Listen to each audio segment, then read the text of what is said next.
ชีวิตที่เราต้องเจอความพ่ายแพ้มีกี่ครั้งที่คิดว่าเราสู้ไม่ไหวแต่สุดท้ายพวกเราก็ต้องเดินต่อไปจะหนักแค่ไหนขอให้ตั้งใจสู้กับมันหากคุณลุกก็ขอให้คุณลุกขึ้นยืน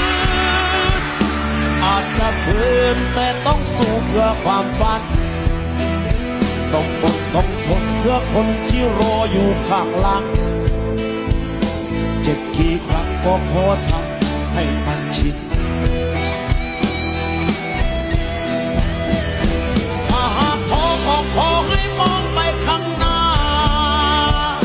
แล้วก้าวขาเดินต่อไปอย่าไว้วันวันพรุ่งนี้ทุกคนนั้นมีเท่ากันสู้ด้วยใจสู้มัน